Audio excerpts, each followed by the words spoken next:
somos in novissimis temporibus. Listen, we are in the end times, times of anguish, of confusion, and for many persons, they must see to a series of scandals, of family tragedies, and these things make people stunned, and they make them confused and scared. Many are confused and scared.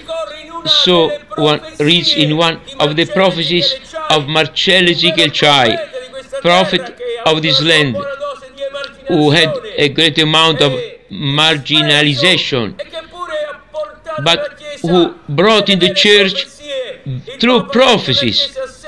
The Pope said the church without prophecy lacks of the very life of God.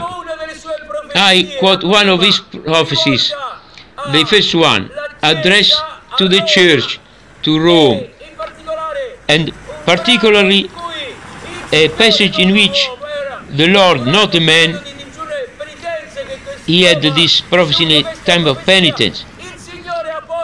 In this prophecy, the Lord apostrophes friars and priests, there are many of them in this basilica, who don't take care of the poor, but they hurt themselves. And so the Lord gave these words, and you, my son, prophesy against the priest. Tell them from my side, woe to you, priests and friars, who hurt yourselves. You are the main responsibles. You watch the time and say, oh, I must say Mass. Oh, I must perform the church ceremony. As the maid watches the time and says, oh, I must set the table. Oh, I must prepare supper. And at the end of the month, she has her salary assured. The fatherly, pastoral love that I have taught you doesn't exist. I have given everything up to my life in sacrifice for the sheep, and I am the door.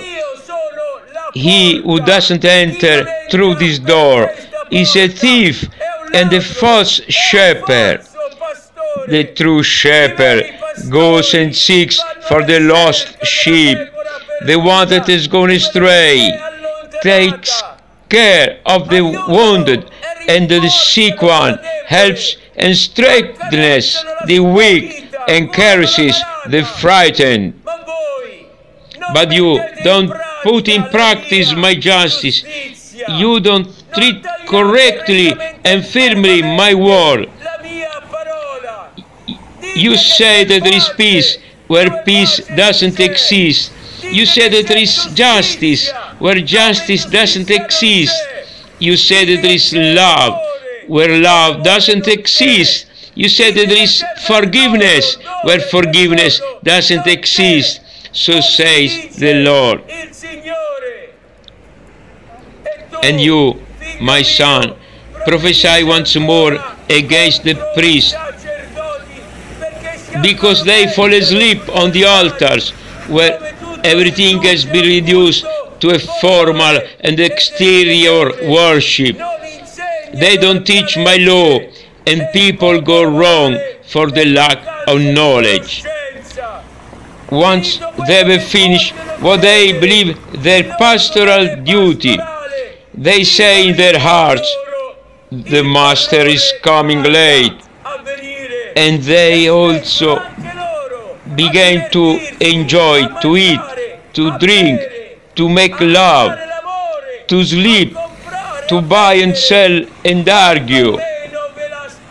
But at them, when you least expect, the Master will return, and then you will want to hide yourselves in your cassock and in the altar. But my fire will unmask you, and there will be weeping and gnashing of teeth. Oracle of the Lord. No hope then? That's a word that speaks of eternal hell.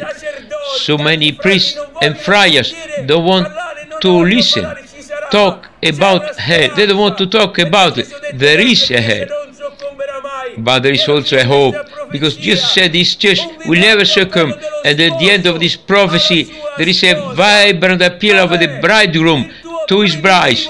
Where is your first fervor? Where is your first love that inebriated me with perfume and inflamed my ardor up to raise the dead for you? How beautiful you were, O my bride, mother of my children, delight of my eyes, splendor for all the people. Now you are nothing other than rotten fruit. You seek for glory in political and religious alliances. You talk about ecumenism, but can one put together a rotten pomegranate with ripe lemons to make it sweet? You have to seek only my alliance that you have violated, which is the only way for the true peace.